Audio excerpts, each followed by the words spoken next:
Salatullah salamu. Bismillahirrahmanirrahim.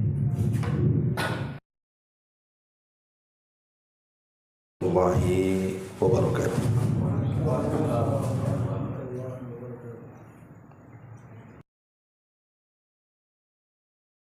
Rasulillah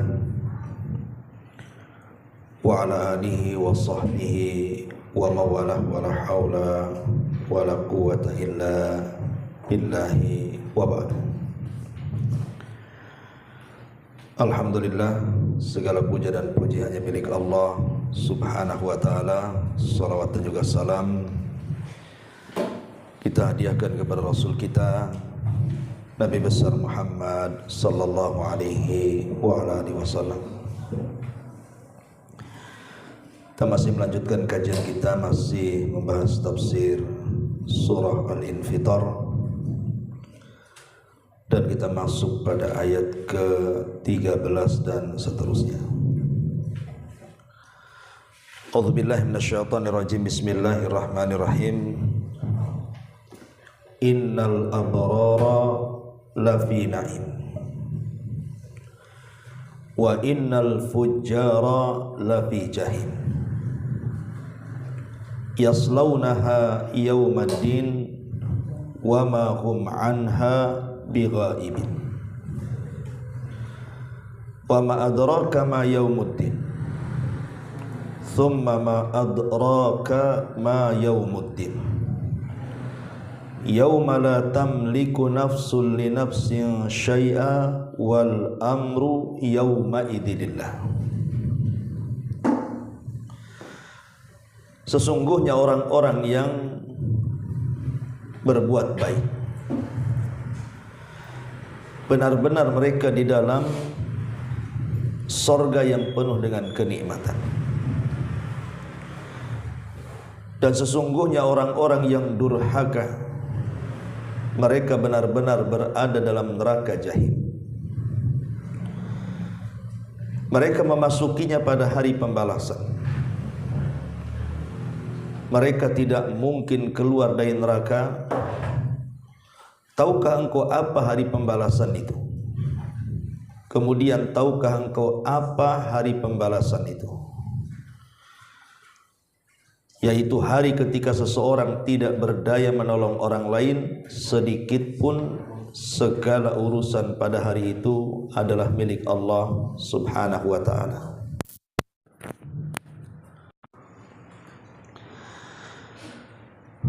Baik, di sini Allah Subhanahu wa ta'ala mengatakan innal abrara lafi na'im.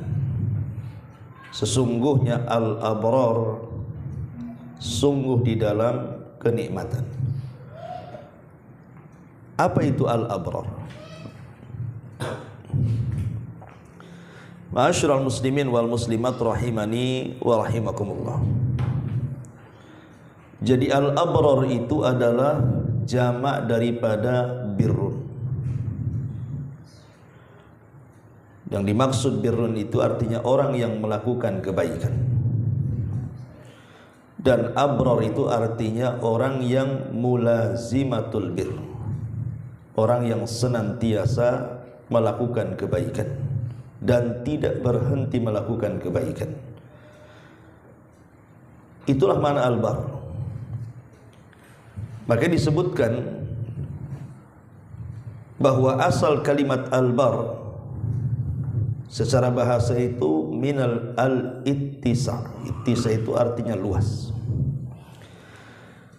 Seolah-olah ketika Allah Subhanahu wa ta'ala mengatakan al-abrar, berarti orang yang sangat luas melaksanakan ketaatan kepada Allah Subhanahu wa ta'ala. Jadi semua perintah Allah dia laksanakan.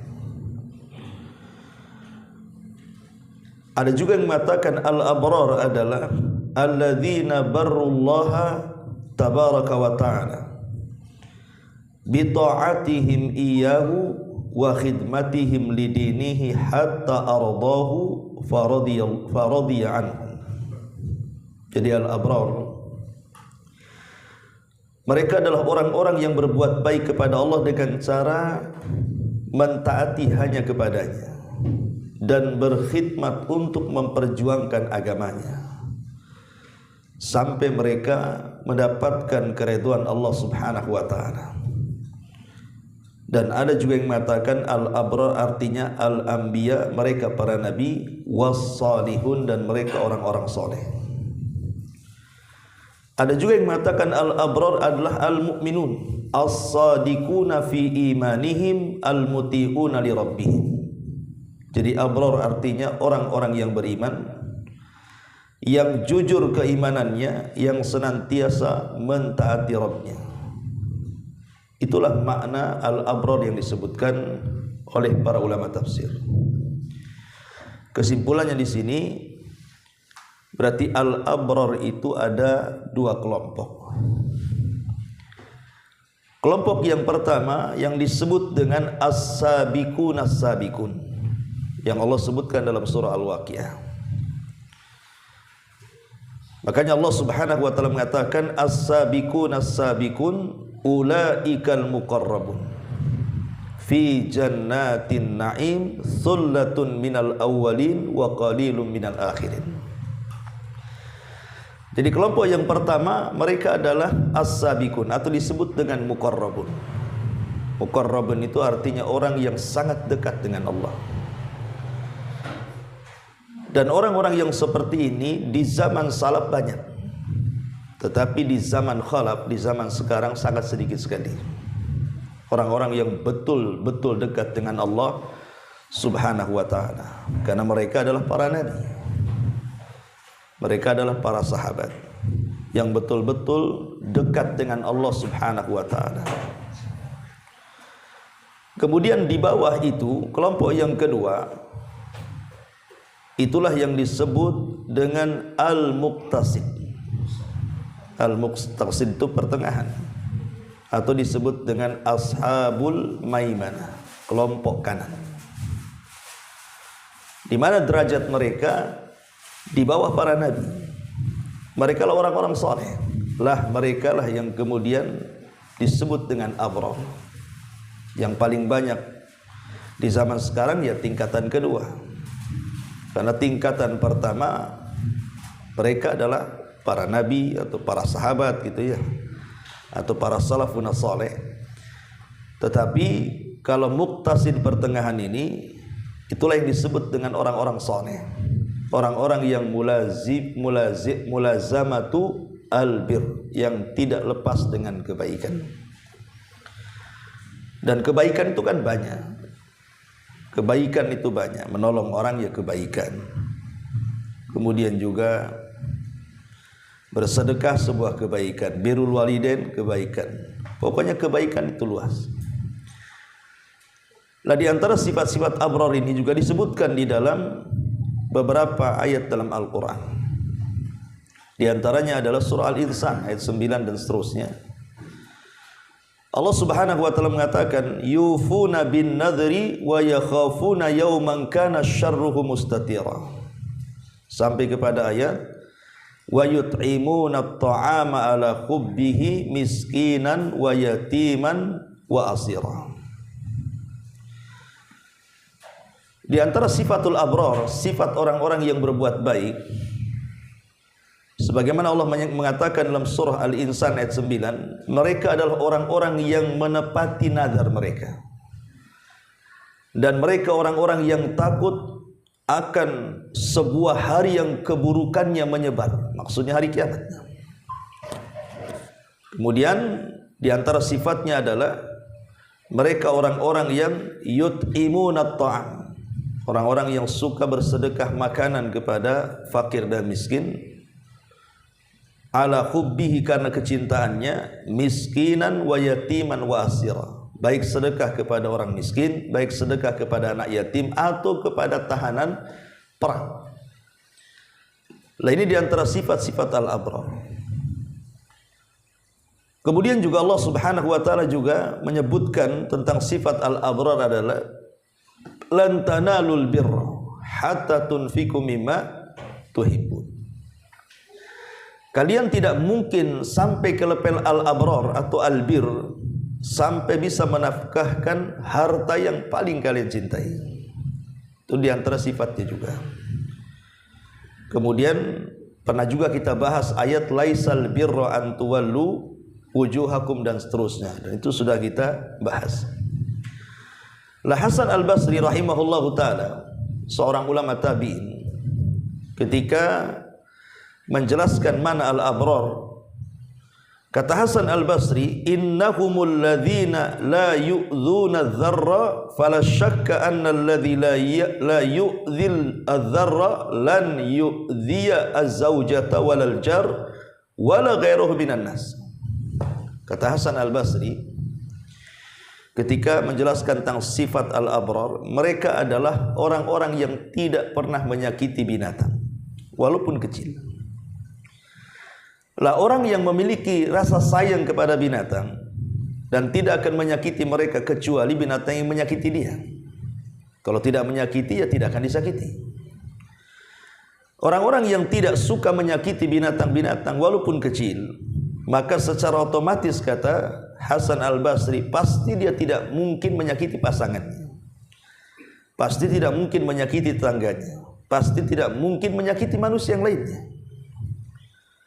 Karena dengan binatang saja dia sayang, apalagi dengan manusia. Itu kata Hasan Al-Basri. Jadi beliau mengatakan bahwa al-abrar adalah orang yang tidak pernah menyakiti siapapun. Intinya seperti itu. Jadi dia berusaha untuk tidak menyakiti siapapun. Kemudian Al-Imam Al-Ghazali rahimahullahu ta'ala juga mengatakan, innallaha yuhibbul abrar al-atqiya al-akhfiya. Allah suka dengan orang-orang abrar. Siapa mereka? Mereka adalah orang-orang yang bertakwa, dan mereka adalah orang-orang yang menyembunyikan amalnya yang hanya Allah saja yang tahu. Itu disebut al-abrar. Alladzina idza ghabu lam yaftaqidu wa in hadaru lam yu'rafu. Orang-orang yang apabila mereka tidak ada, tidak dicari, dan apabila hadir pun orang tidak dikenal. Jadi idza ghabu lam yaftaqidu wa in hadaru lam ya'rifu. Jadi kalau mereka orang-orang abrar ini kalau hadir, kalau tidak hadir tidak dicari orang, dan kalau hadir pun tidak dikenal orang.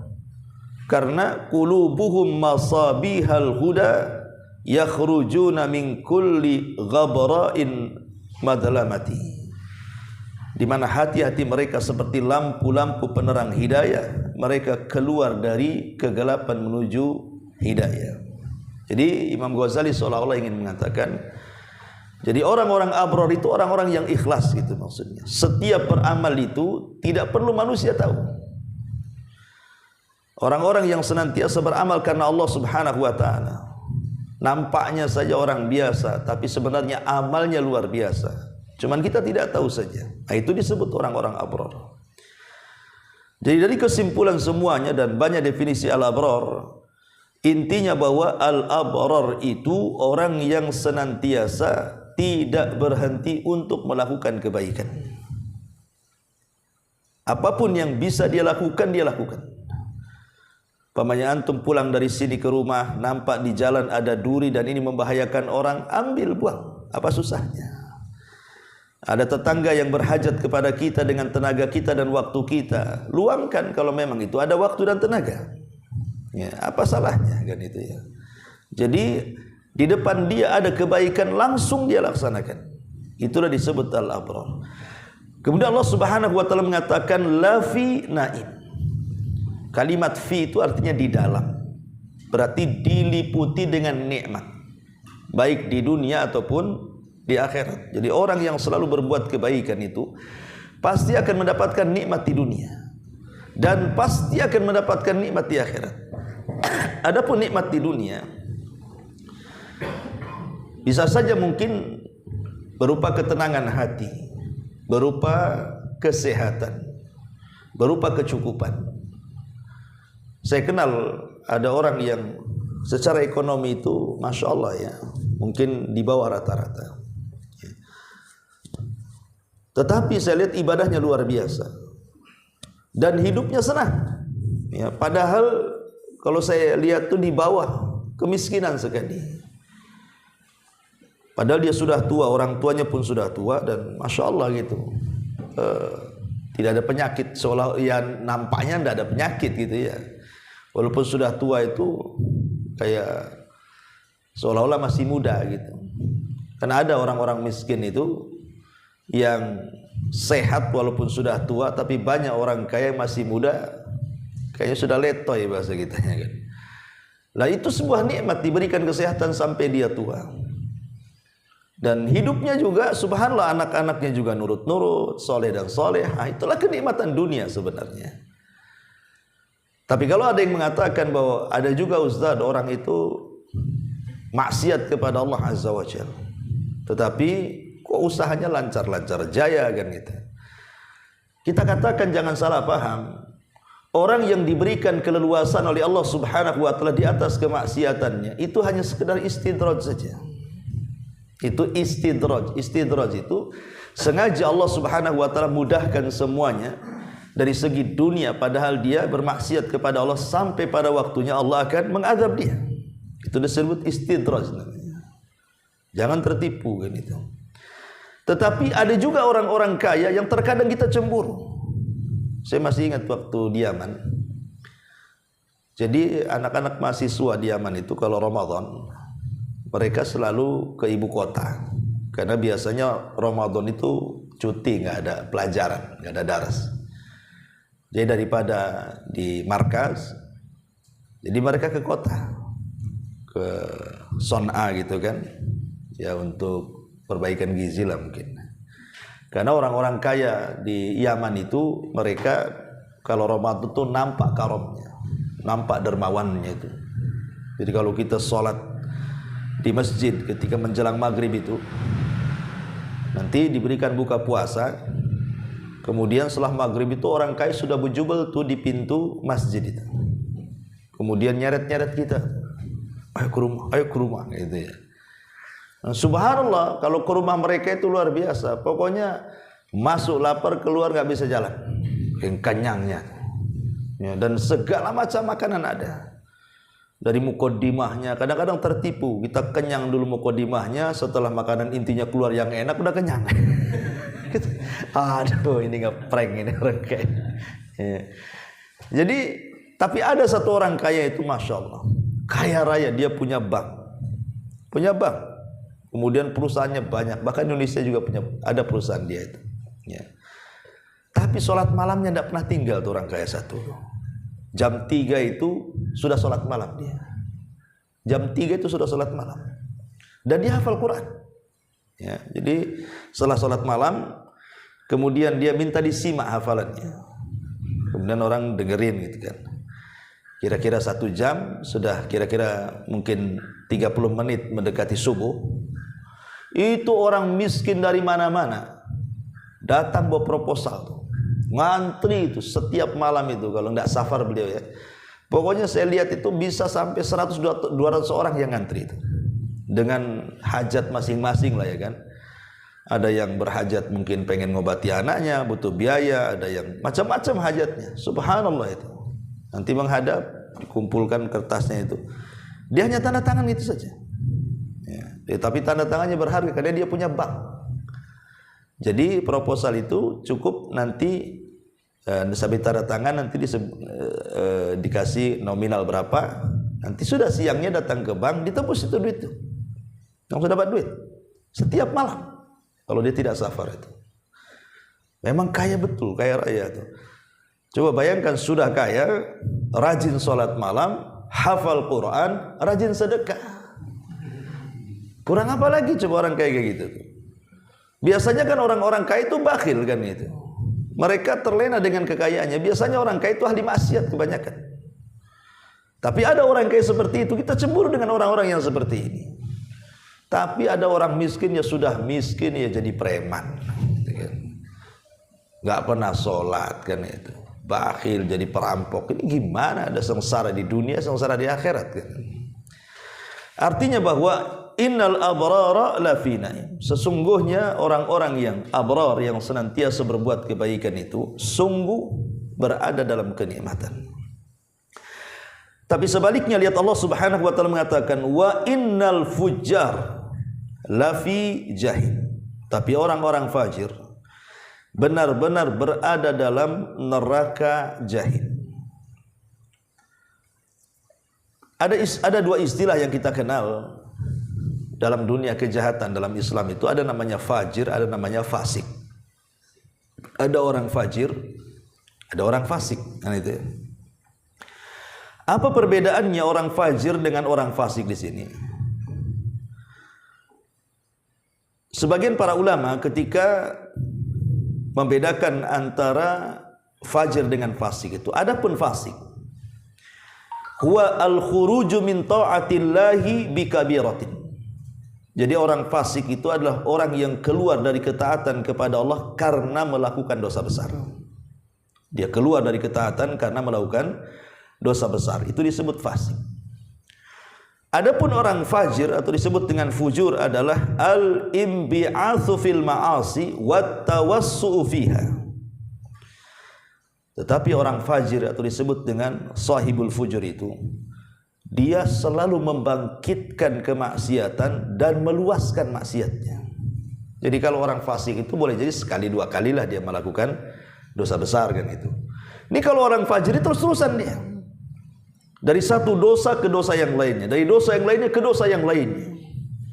Jadi orang fajir lebih jahat dibandingkan orang fasik, karena orang fasik itu memungkinkan dia bertobat. Tetapi orang fajir itu sulit untuk bertobat karena dia meluaskan maksiatnya, masalahnya. Makanya kenapa disebut ada namanya salat fajar. Itu kan diambil dari fajir, kan, fajar itu. Ketika terbit fajar, maka cahaya fajar itu akan menerangi semua yang gelap menjadi terang. Lah fajar itu diambil dari kalimat fajar, seolah-olah apa? Tidak ada satupun maksiat kecuali dia coba, gitu maksudnya. Ya, karena fajar itu kan terangnya itu meliputi semua yang ada di bawah. Ya, sampai jalan-jalan, atap-atap yang tadinya gelap itu menjadi terang. Jadi seolah-olah meluas cahayanya. Lah diambil fajar kemudian menjadi fajir itu karena meluas kejahatannya, gitu maksudnya. Tidak ada satupun maksiat kecuali dicoba dia. Makanya orang fajir ini di atasnya orang fasik, orang jahat, gitu ya. Nah, Allah Subhanahu wa taala mengatakan wa innal fujjara lafi jahim. Orang-orang fajir itu berada di neraka jahim. Ma'asyiral muslimin wal muslimat rahimani wa rahimakumullah. Adapun fajir di dalam sunnah-sunnah Nabi SAW, kalimat fajir itu banyak disebutkan. Salah satunya adalah ketika Nabi SAW melihat ada keranda jenazah lewat. Kemudian Nabi SAW mengatakan mustarih wa mustarahu minhu. Mustarih wa mustarahu minhu. Orang ini bisa saja menjadi mustarih, kematiannya, atau mustarahu minhu. Apa mustarih, apa mustarah itu? Maka sahabat bertanya, apa maksudnya ya Rasulullah mustarih dan mustarahu minhu itu? Kata Nabi SAW, al-abdul mu'min yastarihu min nasabid dunya. Maksudnya, kalau ada orang yang beriman meninggal, berarti apa? Berarti dengan kematiannya dia beristirahat dari keperitan dan kepenatan dunia. Makanya kemiskinan itu ada akhirnya. Apa itu? Kematian. Gitu ya. Kalau sudah mati kan nggak miskin lagi, kan udah mati kan. Tapi maksudnya miskin yang beriman, gitu maksudnya ya.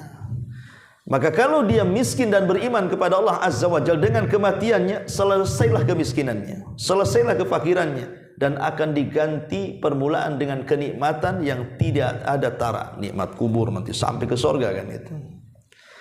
Tetapi ada hamba Allah itu yang fajir, kata Rasul. Di sini Rasul mengatakan ada hamba Allah itu yang disebut fajir. Lah itulah yang disebut mustarahu minhu. Bukan dia yang beristirahat, orang lain beristirahat dari dia. Makanya Nabi SAW mengatakan, adapun al-abdul fajir yastarihu minhul ibadu wal biladu wasyajaru wad dawab. Kematiannya maka beristirahatlah hamba-hamba Allah yang lainnya, menjadi aman negeri-negeri, menjadi aman pohon-pohon, bahkan binatang-binatang juga menjadi tentram dengan kematiannya, seolah-olah disyukuri kematiannya itu. Karena ada orang-orang yang disyukuri kematiannya, alhamdulillah dia mati katanya. Kalau hidup dia ngerusak aja. Tapi kalau orang baik ditangisi, aduh usianya masih pendek kok sudah mati. Biasalah orang baik cepat mati katanya. Kalau di masyarakat kan gitu ya. Kalau orang jahat itu tak mati-mati katanya. Lah, di sini menunjukkan bahwa bagaimana ketika Rasul mensifati kalimat fajir di sini. Karena meluasnya kejahatan dia sehingga mengganggu manusia, mengganggu pepohonan, menjadikan negeri tidak aman, bahkan binatang-binatang ketakutan. Dengan kematiannya, makhluk-makhluk ini beristirahat. Tapi kalau hamba Allah yang beriman, dia yang beristirahat dari kematiannya itu. Tapi kalau orang fajir, orang lain yang beristirahat dari kematiannya, ya dia nggak akan beristirahat karena dia akan mempertanggungjawabkan di hadapan Allah. Nah, ini juga kalimat fajir disebutkan di dalam hadis Nabi. Kemudian juga Nabi SAW mengatakan, alaikum bisidqi, fa inna sidqa yahdi ilal bir, wal birra yahdi ilal jannah. Sampai kepada kata Nabi SAW, wa iyyakum wal kadhiba, fa innal kadhiba yahdi ilal fujur, wal fujur yahdi ilan nar. Hati-hati jangan berdusta, karena dusta itulah yang menghantarkan orang melakukan kefajiran. Dan fajir itu pasti mengarahkan ke neraka. Tentu ada sebabnya.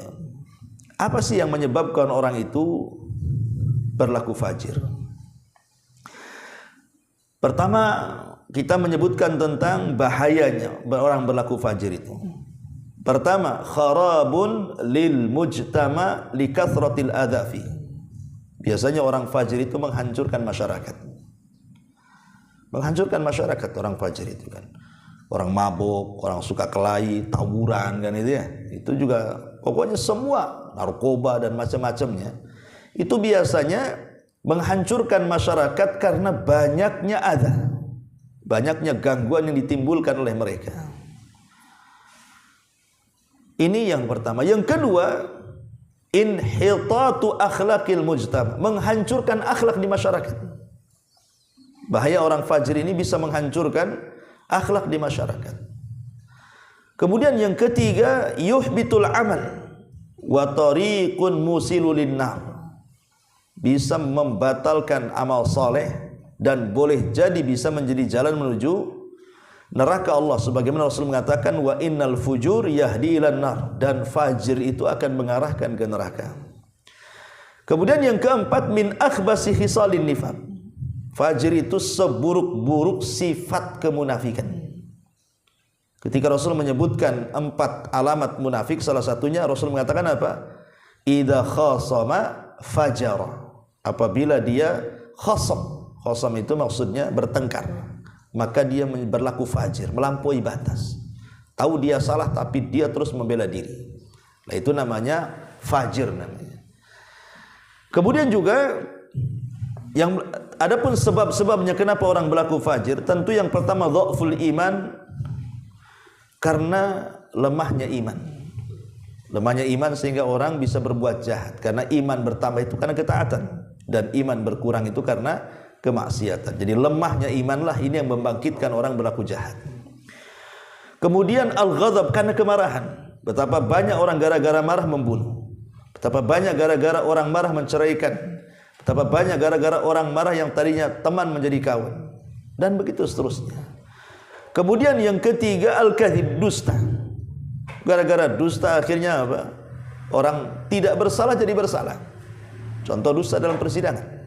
Orang ini tidak bersalah, tapi dia bersaksi dengan dusta, akhirnya jadi bersalah. Yang tadinya tidak layak dipenjara akhirnya. Yang tidak harusnya tidak dibunuh, akhirnya dibunuh. Ya, jadi itulah dusta. Kemudian juga at-tasahul bidzunub, mempermudah melakukan dosa yang kecil-kecil, akhirnya mengantarkan kepada dosa yang besar, akhirnya dia berlaku fajir. Termasuk juga suhbatus sayyi'ah, kawan yang buruk. Banyak orang yang baik tapi ketika berkawan dengan orang fajir, dia pun berlaku fajir juga tuh. Termasuk juga dha'fu tarbiyatil imaniyah wal akhlaqiyah, tidak ada tarbiyah dalam keluarga. sehingga tumbuh besar menjadi orang jahat, gitu ya. Makanya ada istilah dalam ilmu parenting itu, kalau orang tua sudah berusaha mendidik anaknya, mengarahkan ke agama sejak kecil, kemudian ketika dewasa, qadarullah mungkin dia keluar rel, akhirnya masuk ke pergaulan bebas, itu tidak akan lama, pasti akan kembali itu. Kenapa? Karena dia punya pondasi agama. Jadi kalau antum punya anak, antum didik terus dari SD, SMP, itu memang diarahkan ke agama. Qadarullah lepas SMA, nakal pula anak kita. Insya Allah nanti waktu anak itu akan balik lagi. Mungkin setelah nikah dia jadi sadar lagi. Kenapa? Karena ada pondasinya di situ. Tapi kalau tidak dididik agama dari kecil, ketika besar jadi orang jahat, sulit kembali. Karena tidak ada pondasinya di situ. Makanya tarbiyah yang baik itu akan menghilangkan sifat fajir. Tapi tarbiyah yang jahat, ya begitu akhirnya melahirkan anak-anak yang berlaku fajir. Termasuk ghiyabul amri bil ma'ruf wan nahyi 'anil munkar. Tidak adanya orang-orang yang memerintahkan kepada kebaikan dan mencegah kemungkaran, sehingga orang fajir dibiarkan, akhirnya merajalela. Inilah di antara sebab-sebab kemudian berlakunya orang fajir. Nah, di sini Allah mengatakan wa innal fujjara lafi jahim. Dan orang-orang fajir itu berada di dalam neraka jahim. Dan jahim itu menurut para ulama tafsir adalah satu tempat yang panasnya itu tidak akan berkurang dan bertambah. Itu disebut jahim. Ibaratnya kita masuk ke open, gitu ya. Open itu disebut jahim itu. Tempat yang panasnya itu terus-terusan, bahkan bertambah. Itulah neraka jahim artinya. Kemudian Allah Subhanahu wa taala mengatakan yaslaunaha yaumaddin. Mereka memasuki neraka jahim itu kelak pada hari pembalasan. Kalimat ad-din itu memiliki dua makna. Pertama yang dimaksud din, ya maksudnya agama Islam. Innad dina indallahil Islam. Yang kedua, din itu maknanya balasan, seperti Allah mengatakan maliki yaumiddin. Artinya hari pembalasan. Jadi seolah-olah kalau di dunia dia beragama Islam, maka kelak akan dapat balasan surga. Kalau di dunia dia beragama selain daripada Islam, berarti di akhirat dia akan mendapatkan balasan neraka. Itulah innal abrara lafi jahim, innal abrara lafi naim, wa innal fujjara lafi jahim. Tergantung bagaimana dia mengamalkan agamanya di dunia. Ya. Kemudian Allah mengatakan wa ma adraka ma yaumuddin. Kalimat adra dengan yudri itu beda, karena di Quran itu selalu diulang-ulang kalimat wa ma yudrika la alla sa'ata taqumu qariba. Di sini wa ma adraka.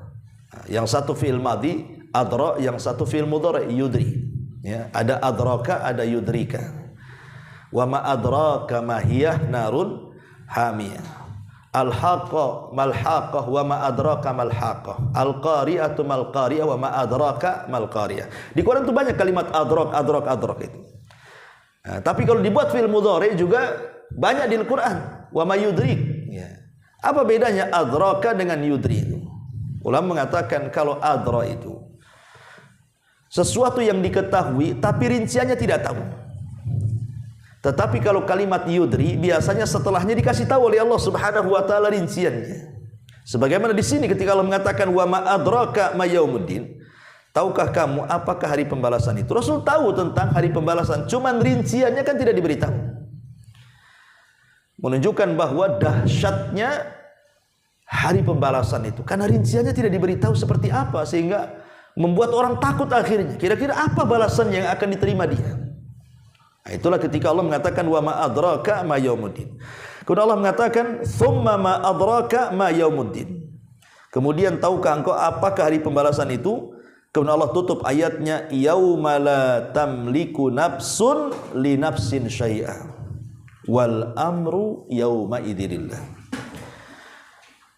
Hari ketika seseorang tidak berdaya menolong orang lain sedikit pun, segala urusan pada hari itu milik Allah Subhanahu wa taala. Di sini yauma la tamlik, pada hari seseorang tidak memiliki. Ketika kita membaca surah Al-Fatihah, di situ ada kalimat maliki yaumiddin. Itu kan ada dua bacaan itu. Bisa dibaca mimnya panjang, maliki yaumiddin. Bisa dibaca maliki yaumiddin. Dua-duanya benar. Ya, bisa mimnya panjang, maliki yaumiddin atau maliki yaumiddin. Apa bedanya? Di dunia ini manusia diberikan dua kekuasaan. Pertama, mulkul asya, menguasai sesuatu, benda-benda. Yang kedua ada namanya mulkul amri, menguasai perintah. Itulah di dunia. Cuman dua saja orang itu berkuasa, berkuasa terhadap barang atau berkuasa terhadap perintah. Berkuasa terhadap barang ya seperti rumah ini milik saya, kendaraan ini milik saya. Itu kan saya berkuasa atas rumah saya, atas kendaraan saya, atas tanah saya, ya kan? Itu namanya mulkul asya namanya. Kita berkuasa kepada benda, ya. Ada namanya mulkul amri. Kita berkuasa untuk memerintahkan. Suami memerintahkan istri, orang tua memerintahkan anak, bos memerintahkan anak buah, presiden memerintahkan rakyat.